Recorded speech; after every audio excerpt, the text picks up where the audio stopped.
Let's sew some plastic-free reusable fabric eggs that are so cute your kids will want to keep playing with them all year. I'm going to show you how to quickly sew up a dozen or more of these eggs so you can leave them out the night before Easter for the Easter Bunny to fill up with surprises. With simple little projects like these, there are so many variations you can do to make it your own. You can piece strips together to get a quilty decorated egg look, which might be my favorite. It's a great scrap busting project, especially if you have abandoned piece strips like me. Or you could upcycle fabric, use rickrack, ribbons. You could layer with batting and backing and make a fluffier quilt like eggs. There's so many possibilities, so let's get cracking. Step 1. Select your fabrics. If you're piecing it, you'll want to back with another fabric or fleece or outright quilt it. Backing the front with fleece is an easy way to add structure to the eggs. If your fabric is a bit transparent like some of mine, you can use a backing fabric. Step 2. Cut out your chosen sizes. I've included a couple different sizes in the pattern. If you're making a bunch of eggs at once, you can choose to make the backs from a large strip of fabric to save time. You'll cut the strip to the size of the back piece patterns. Then you'll cut the individual pieces after a narrow hem on one side of the strip. You'll want to fold over the pattern piece to the line that says fold here for assembly line construction method only.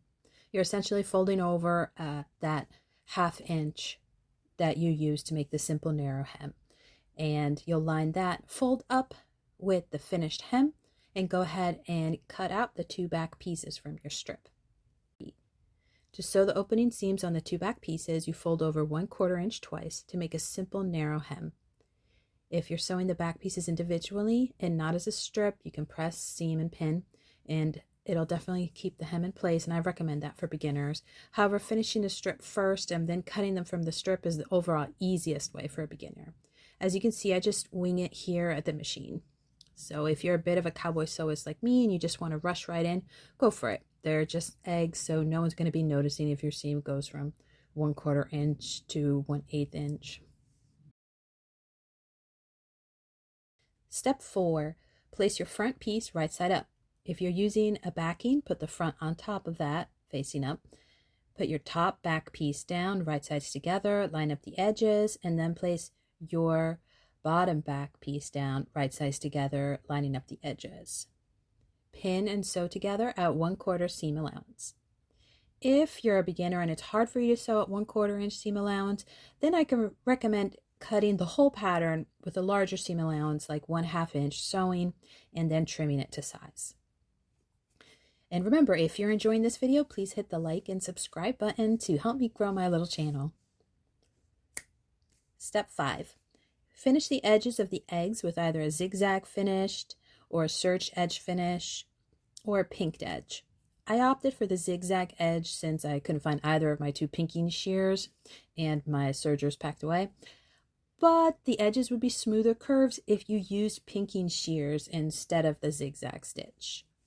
Don't skip finishing the edges in some way though, since you want to be able to wash and reuse, especially if chocolate or something gets on them.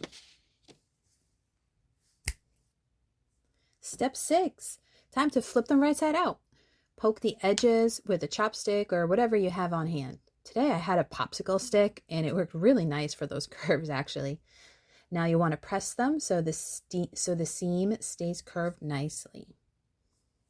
And ta-da! You have a bunch of cute eggs to gift away, fill yourself, or to lend to the Easter Bunny so that they don't have to feel guilty about adding to plastic pollution. If bunnies feel guilty about that stuff. If your kids want to make eggs with you, the curves and narrow hems might be challenging, but they could help piece fabric together to make the piece striped eggs, and they can help flip the eggs inside out or right side out and poke them out with chopsticks. And because I can't get enough of eggs, check out my upcoming videos.